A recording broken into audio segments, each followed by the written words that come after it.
My name is Clara. I am 27 years old, and I have always considered myself lucky to be born into a strong, friendly family where support and caring for each other were not just words, but something unshakable, part of the very fabric of our lives. My parents, who have been married for 30 years, and my older sister Deborah, who turned 30, were always there for me, whether it was joyful events or difficult moments that require strength and cohesion. But this year turned out to be a real test for all of us, testing our family ties for strength, which none of us were ready to face. About a year ago, Deborah's life changed dramatically when her marriage collapsed like a house of cards, leaving behind only the dust of disappointment and the pain of betrayal. Her husband, Gabriel, with whom she had been married for almost 10 years, was not the man she had married, and his betrayal with a work colleague was the last straw that destroyed their family. Their breakup was loud and painful. The quarrel, after which Gabriel packed up and left, became a real drama, which, unfortunately, was witnessed by their sons, 9-year-old Jacob and 7-year-old Lucas. I still remember the first time Deborah came to me after he left. She was sitting at my kitchen table, clutching a cup of cold coffee in trembling fingers, and her eyes, swollen from sleepless nights and endless tears, stared into the void, as if she was trying to figure out how she ended up in this nightmare. "I do not know how I will cope," she whispered then, lowering her head and trying to hide the sudden tears. I put my hand over hers, squeezing it tightly, as if I could give her at least a little strength. "You're not alone," I said firmly. "We'll figure it out." And I really meant it. Since that day, our whole family has rallied around Deborah, trying to help her and the boys cope with this blow. Her parents bought groceries every Sunday and brought them to her house, filling the refrigerator so she wouldn't have to worry about food at least. I offered to pay half of her rent, realizing that it would be difficult for her to make ends meet with one salary, especially considering that Gabriel, despite the court decision, avoided paying alimony in every possible way. Of course, it wasn't easy for me. A significant portion of my salary as a marketing coordinator went to this help, but I saw how relieved Deborah was, and I knew it was worth it. In addition, I rearranged my work schedule so that after 4 o'clock in the afternoon, when my shift ended, I could pick up Jacob and Lucas from their parents, who met them after school. I drove the boys to my house, helped them with their homework, made snacks, and spent time with them until Deborah picked them up in the evening. Weekends also became Clara's time, as I joked to myself. I took the boys to the movies, the science museum, or the game center to distract them from the mess their lives had become. And, of course, all the expenses fell on me, but I never regretted it. "Aunt Clara, you are the best," Lucas would cheerfully say when I handed him a handful of slot machine tokens or bought popcorn at the cinema. Seeing them laugh, despite the stress, was the best reward for me, and I was sincerely glad that I could give them at least these moments of a carefree childhood. Everything went smoothly for the first few months. Deborah was sincerely grateful for my help. Every time she picked up the boys, she warmly thanked me, and sometimes even brought me coffee or my favorite pastries as a sign of appreciation. But after about 4 months, I started to notice small but disturbing changes. "Sorry I'm late," Deborah said one evening, bursting into my apartment at 7:15 instead of the usual 6. "The job was crazy." I nodded, not giving it much thought.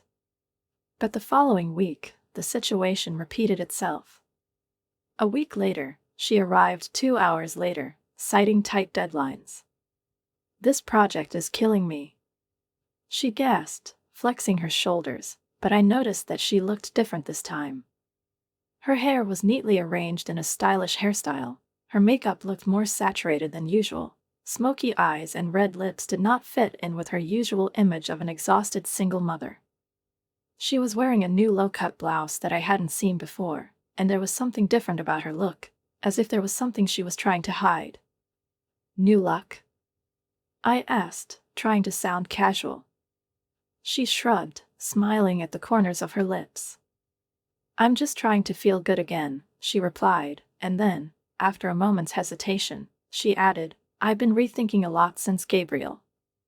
I didn't question her further. After all, she deserved the right to a new life. But as the weeks went by, the delays began to become a habit. Now, urgent projects and overwork happened almost every evening, and Deborah increasingly did not arrive until 8, and sometimes even called at the last moment, asking to keep the boys at her place for the night. One evening, when I was helping Jacob with his math homework, he suddenly looked up at me with a serious look in which there was that childish sincerity that could not be avoided, and said softly, "Mom is dating someone. Do you know?" I tried to keep my expression neutral, even though something inside me flinched. Of course, I suspected that Deborah had someone, but until that moment it seemed to me that she would tell me when she was ready. "Did she tell you that?" I asked, pretending that I was just asking. Jacob shook his head. "No, but I heard her on the phone. She was laughing the same way she used to laugh with Dad, before they started getting mad at each other all the time. Children notice everything, even when we think they are too young to understand." I wasn't upset that Deborah had someone. On the contrary, she deserved to be happy after what she had to go through with Gabriel. But what bothered me was that she wasn't being honest with me and, instead of just telling me, continued to use my time as a matter of course. Then came Thursday, which changed everything. Deborah was supposed to pick up the boys at 6 in the evening, but when the clock showed 8 and she still wasn't there, I started to get nervous. At 9, I tried to call her again, but her phone was already going to voicemail. The anxiety was growing by the minute. I called my parents. "Mom, have you heard from Deborah?" There was a tension in my voice that I didn't even try to hide. She was supposed to pick up the boys 3 hours ago, but her phone is off. There was a pause on the other end of the line, and I felt the anxiety inside me increase. "Oh, honey," Mom finally replied, and her voice was careful, as if she was hiding something. I thought she'd tell you." I frowned. What can I say? That she had plans for the evening. My heart sank with annoyance. What plans include turning off the phone when her children are waiting for her? "Clara," Mom spoke in a tone that was supposed to calm me down, but only made me angrier. "Your sister's been through a lot. She finally feels like herself again. We need to explain something, but not now. The boys can stay the night with you, can't they?" I looked at Jacob and Lucas, already in their pajamas, playing a board game on the living room floor. "Of course they can," I said, trying to keep my voice calm, even though everything was boiling inside. "But, Mom, it's not right." "We'll talk tomorrow, dear," she said quickly and hung up. I made up a pull-out sofa for the boys, put them to bed, assuring them that everything was fine and that Mom would come for them in the morning, and then lay down in my bed, staring at the ceiling. It was then that I realized that something had changed. What started as a temporary support turned into something completely different. Everything now revolved solely around Deborah's needs, not mine. Deborah showed up at my apartment at 10:30 a.m. the next day, when the boys were eating pancakes that I had prepared for them. They were still in their pajamas and watching cartoons when I opened the door. She came in with a joyful smile, which quickly faded when she saw my expression. "Hey, I'm sorry about last night," she said casually, as if she was 15 minutes late instead of ignoring all my calls and not showing up until the next morning. I silently took her by the hand and dragged her into the kitchen, away from the boys' ears. "Where have you been? I've called you a dozen times." "My phone is dead," she replied, but her eyes didn't meet mine. I looked at her carefully, the same clothes as yesterday, slightly smudged makeup. "You don't have to be a detective to figure out what happened." "You were with someone," I said, not with a question, but with a statement. Her face lit up, and she even giggled. "Yes," she admitted. "Clara, he's amazing. His name is Macario, and we've been dating for a few weeks now. Last night was, you know." I felt my irritation rising. "No, I don't know," I said sharply. "But I know you left your kids waiting, turned off your phone, and didn't even bother to warn me." Her smile disappeared. "They were with you," I knew they were safe. That's not the point. My voice trembled with anger. You can't just throw off your duties when you feel like it. What if I had plans? What if there was an emergency? But she wasn't there, she retorted defensively. You're making a bigger problem out of this than it really is. Next time I'll ask, are you happy now? I took a deep breath, trying to control myself. No, I'm not happy. You're being completely irresponsible. And that's when Deborah lost her temper. Irresponsible? There was fury in her voice. Are you calling me irresponsible just because I'm finally allowing myself to be happy? You have no idea what I've been through. That doesn't excuse you just disappearing. I retorted. If you're really so happy, why didn't you tell me? Why did you hide everything until it became a problem? She ran her hand through her hair nervously, then folded her arms over her chest. Because I knew that's how you'd react. I knew you'd start judging me. Condemn? I almost laughed. Deborah, I'm not judging you for dating.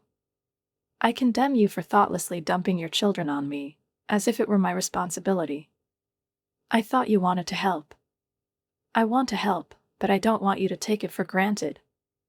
I had to restrain myself from laughing at the absurdity of these words. Deborah, I'm building my life around your needs. I'm changing my plans. I'm forgetting about my own desires. I'm putting everything off for later for you and the boys, and you dare say that I'm being selfish? She crossed her arms over her chest, her face tense, her lips pressed into a stubborn line. Yes, she said, her eyes flashing. Because I'm taking care of 2 kids myself, working full time, and you have no idea what it's like. You're with your perfect little life, with your freedom to do whatever you want, whenever you want. The anger that I had been holding back for so long flared up in me with renewed vigor, piercing my entire body. My perfect little life? I took a sharp step forward, and Deborah involuntarily recoiled. You mean the one where I pay half of your rent because you can't make ends meet otherwise? The one where I spend every evening and most weekends taking care of your kids because you're too busy? Is this my ideal life? No one asked you to do this. She shouted, no longer caring what the boys might hear. At that moment, Jacob appeared in the kitchen doorway, his face full of concern, his eyes wide open. Lucas was standing right behind him, clinging to his shoulder. Deborah immediately changed her tone, her face softened, her voice became quieter, but I could see her nostrils still flaring with suppressed anger. Get your things, boys, we're leaving, she said in a flat voice, not looking at me. While the children were silently and reluctantly picking up their backpacks, Deborah turned to me, and a cold fire sparkled in her eyes. You think you're so perfect, don't you? Stop it, she hissed. You're a saint who rushes to save the day, but you're actually just enjoying the opportunity to judge me. Well, you know what? I don't need your judgment. She ushered the boys out the door without saying another word, and slammed it so hard that my chest gave an unpleasant shudder. I remained standing in the middle of my now completely quiet apartment, feeling a tremor slowly building up inside me.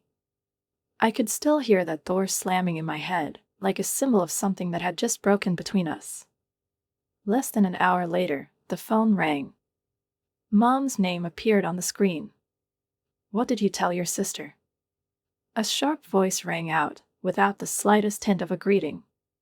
Hello to you too, Mom, I said coldly, feeling a wave of fatigue wash over me. I asked what you said to her. She repeated, there was a suppressed irritation in her voice. I told her that she couldn't just leave her children without telling me. There was a heavy sigh from the other end of the line. Clara, your sister is going through a difficult time. She's trying to rebuild her life after Gabriel destroyed her confidence, and you have to help her. I closed my eyes, trying to suppress my rising rage. You're not listening to me, Mom. No, you're not listening. Her voice got louder. Family supports family, Clara. I thought we raised you better. And before I could answer anything, the call ended. I stared at the phone screen, feeling something go cold inside of me. Somehow, I became the villain in this story. The next few weeks were stressful. Deborah still brought the boys to my place after school, but now she hardly spoke to me. The simple "thank you" disappeared, replaced by short text messages. "I'm late, feed them dinner." Not requests, but instructions. It was then that I began to notice how much my life was subordinated to Deborah's needs. When my friend Melissa invited me to a concert on Saturday, I automatically declined without even thinking, because I usually took the boys to the Science Museum that day. When I saw a dress that I liked while shopping, I immediately put it down because I knew that the money would be used to pay for Deborah's rent. Every decision I made now involved the calculation: how will this affect my sister and my nephews? Do I want to go on a date? What if Deborah needs me? Want to go on a weekend trip? Impossible without weeks of pre-planning. The turning point came when my boss assigned me an important project with a tight deadline. I had to work all weekend to finish it. "I can't look after the boys this weekend," I told Deborah on Thursday night. "I have an urgent project at work. I can take them next weekend." She looked annoyed, but nodded. "Okay, I'll figure something out." On Saturday morning, I was sitting at my computer, surrounded by papers and spreadsheets, when the doorbell rang. I opened it and saw Deborah with Jacob and Lucas. All three of them were smiling. "Surprise," she said cheerfully, before I could say anything, and pushed the boys forward, inside the apartment. I instantly blocked the doorway, blocking her way. "Deborah, I told you I can't do it today. I have a job to do." Her smile disappeared instantly. "It's only for a few hours," she said irritably. "The boys brought their tablets, they won't bother you." "No," I stood my ground. "I specifically warned you that I won't be able to this weekend. I have a deadline." Her face contorted with anger, replacing her feigned cheerfulness. "You're selfish, you know that." "I'm sorry," she said through clenched teeth. "After everything we've been through." I didn't budge. "I told you in advance. It's not my fault." She turned sharply to the boys, and there was deliberate resentment in her voice. "I'm sorry, guys, but Aunt Clara doesn't want to spend time with you guys today. She's too busy." "That's not what I said," I protested, but Deborah was already pulling the boys back to the elevator. I closed the door, leaned back against it, and sighed heavily. It was emotional manipulation in its purest form. I knew it, but it didn't make it any easier. I tried to get back to work, focus on tables, numbers, and graphs, but the irritation wouldn't let go. It burned me from the inside out, filling all the space. Deborah wanted me to feel guilty. And the worst part was that, despite all my awareness, I really felt guilty. 2 hours have passed. My phone rang. Jacob's name appeared on the screen. "Aunt Clara." His voice was low and uncertain. "We're at the mall, at the food court." "Where's your mom?" I had a bad feeling. She said she needed to do something about Macario. "She told us to call you to pick us up." My heart sank into my stomach. "Did she leave you alone at the mall?" "She said you were coming." A white rage swept over me. It wasn't just irresponsible. It was dangerous. "Stay where you are. I'll be there in 15 minutes, okay? Don't go anywhere, don't talk to strangers, don't leave the building." "Okay," Jacob replied quietly. I grabbed my keys and stormed out of the apartment. Work was out of the question. All I could think about right now was how far Deborah had come. I found the boys where they said I would. They were sitting at a plastic table in the food court, with half-eaten pretzels and bottles of juice in front of them. Lucas didn't care. He jumped up joyfully and rushed to me. "Aunt Clara." I knelt down and hugged him, but my gaze was fixed on Jacob. He didn't look me in the eye. Okay, he said softly, shrugging his shoulders. Mom said you're too busy, but you're coming anyway. I clenched my teeth, holding back the tirade that was about to break out. Of course she said that. Of course, she knew that I wouldn't leave them alone, no matter how angry I was. I took the boys by the hands and led them to the car. On the way, I tried to call Deborah twice. Voicemail. Naturally. I thought for a second, what if I called the police and reported that 2 minor children had been left unattended? That would be a lesson Deborah should have learned long ago. But I knew it wouldn't hurt her, it would hurt the boys. I couldn't do that to them. I turned toward my parents' house. Mom opened the door, raising her eyebrows in surprise. Clara? Boys? What are you doing here? I led the boys inside, keeping my eyes on her. Ask your daughter, I said icily. She left them alone at the mall. I told them to call me, even though I knew perfectly well that I had an important work deadline today. Mom and Dad exchanged worried glances. Well, my mother began. I'm sure she had her reasons. I barked, louder than I should have. The boys shuddered, looked at me, and I clenched my teeth and pulled myself together. My voice was quieter, but no less harsh. Stop making excuses for her. This is no longer just your responsibility. This is neglect. She knew you were coming for them, Mom said softly. That's not the point. I told her that I couldn't look after them today. I have a job to do. Responsibility. The project is due to be completed on Monday. And she doesn't care. I don't care about my life, my responsibilities. She's just waiting for me to get her out of trouble again. Dad sighed heavily and put his hand on my shoulder. Calm down, Clara. We'll look after the boys until Deborah gets back. Great, I said coldly. Because I won't be available. Mom frowned. What do you mean? I looked into her eyes, feeling an icy determination rise inside me. I mean, I've reached my limit. I looked back at the boys. Lucas was already bored with adult conversation. He was concentrating on cartoons on TV, and Jacob was looking at me intently, with the same expression he always had when he was trying to figure out if he should worry.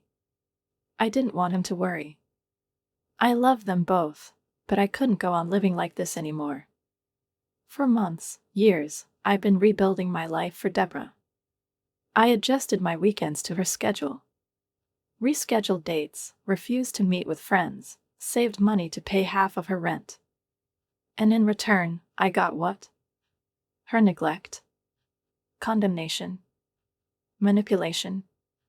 She needs help, her father said. And me? I turned to him. I am a single woman trying to build my own life. Or don't I have the right to do that? Mom looked away. The family must support the family. I smiled bitterly. Why does her life matter more than mine? None of them could answer that. My father looked away, as if he was suddenly interested in the pattern on the tablecloth. Mom bit her lip, as if she wanted to say something, but changed her mind. Deborah, however, made no attempt to engage in conversation. I looked at them all, realizing that no matter how hard I tried, no matter how much time, money, and effort I put into helping my sister, my own voice remained a barely audible backdrop to the drama that Deborah was playing out. I stood up without even touching the tea that Mom had placed in front of me. I'm leaving, I said, feeling an icy calm build up inside me. And know that I will no longer allow you to treat me like a babysitter on duty. I didn't wait for an answer, just turned around and headed for the exit. Outside, the air seemed unexpectedly fresh, although the July heat did not abate. It was as if a weight that I had been carrying for too long had been lifted from my shoulders. When I returned to my apartment, I threw myself into my work. On Sunday, I finished the project I had been working on for the last few days, and finally allowed myself to relax. When I checked my phone on Monday morning, I saw that my message to Deborah, the one where I set the boundaries, had been read, but there was no response. And that was okay. For the first time in months, my life belonged to me alone. Evenings that used to be spent helping with my lessons were now spent meeting friends or just relaxing with a book. Weekends were no longer scheduled by the minute according to Deborah's schedule. I could spontaneously say yes to an evening out, sign up for kickboxing classes that I had been putting off for a long time, or even just do nothing if my mood demanded it. In these very classes, I met David. He was an instructor, tall, with attentive eyes and confidence in his movements. One day, after a workout, he offered to drink coffee, and the coffee smoothly turned into dinner, and dinner into long evening walks. Unbeknownst to me, I started smiling more often than frowning again. 3 months later, sitting at his house over a glass of wine after another dinner, he looked at me with a warm smile and said, "My friend has a timeshare in Hawaii. He can't use his 2 weeks this summer and offered them to me for a small amount. What do you say? White sand, ocean, you and me." I laughed incredulously. "Are you serious?" "Absolutely," he confirmed, sipping his wine. "The time is just in June." I didn't hesitate for a second. Yes, of course, yes. When we started planning the trip, I suddenly realized that I hadn't spoken to my family in weeks. Maybe it's time to break the ice. Mom called me shortly after that. "Clara, dear, you haven't been here for so long. Come over for dinner on Sunday, okay?" I agreed. When I entered my parents' house, I was overcome by a strange feeling, a mixture of nostalgia and anxiety. The familiar smell of Mom's spices, the voices of boys playing in the yard, the photos I've seen 1,000 times. Everything seemed unchanged, but at the same time alien. Deborah was standing in the kitchen, chopping vegetables. She barely looked at me, just nodded briefly in greeting. My father came out of the garden and hugged me warmly. "It's good that you came in, baby." Dinner was strained. The boys chatted, my mother smiled, my father told me something about his garden, but there was tension in the room. I was waiting for the right moment, and it came during dessert. "I have some news," I said, putting down my fork. Mom was immediately wary. "I'm dating someone. It's been a few months now. His name is David." "That's wonderful, dear," Mom beamed. "We should introduce him to us sometime. We're going to Hawaii. For 2 weeks. In June." There was silence at the table, and the moment dragged on, as if the frozen air in the room had become thick and heavy, before Deborah perked up, as if she were just waiting for an opportunity to join the conversation. "Suddenly we're interested in the conversation," she drawled with a sly smile, leaning back in her chair. "Hawaii."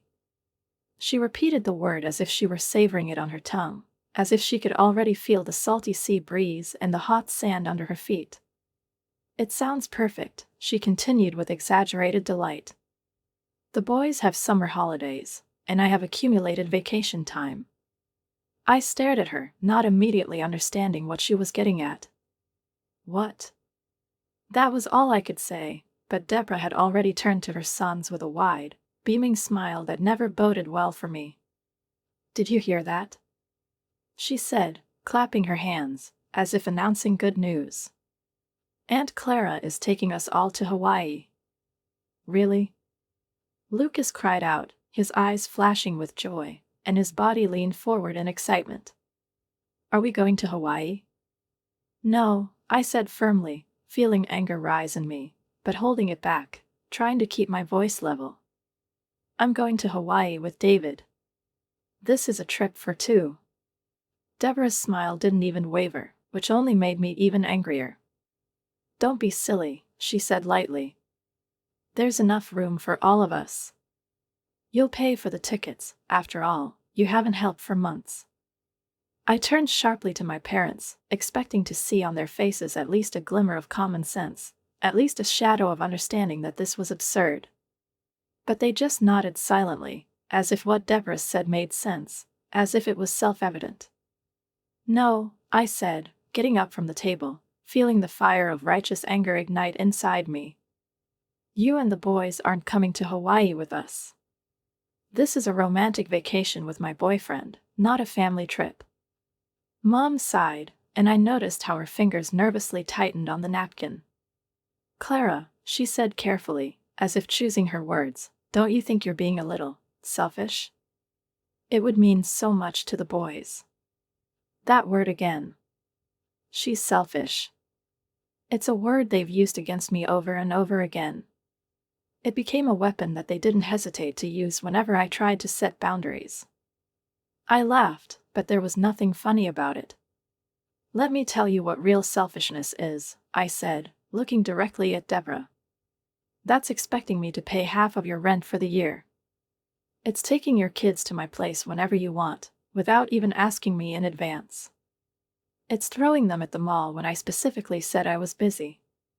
"It was once," Deborah began, but I cut her off. "Once is enough." My voice became firmer. "And now you think you have the right to interfere with my vacation, the vacation I was planning with the man I love." The Pope raised his hands in a conciliatory gesture. "Let everyone calm down." "I'm calm," I looked him straight in the eye. "I'm just tired of being used." I looked around the table, seeing discontent and confusion on their faces, but not a drop of awareness. Over the past year, I have rebuilt my life around Deborah. I spent thousands of dollars, gave her countless hours, and what did I get in return? Condemnation. Reproaches. Insults that I'm selfish because I want 2 weeks for myself. "We're a family," Mom tried to object, but I couldn't listen anymore. "Yes, and that's why a family should respect each other's boundaries. A family should not demand sacrifices. It should not force one person to sacrifice their happiness for the sake of others." Deborah stood with her hands on her hips, her eyes flashing. "How dare you?" "No, how dare you?" I interrupted her, taking a step forward. "How dare you try to manipulate me in front of the boys? How dare you teach them that using people and taking them for granted is okay?" I turned to my nephews, softening my voice.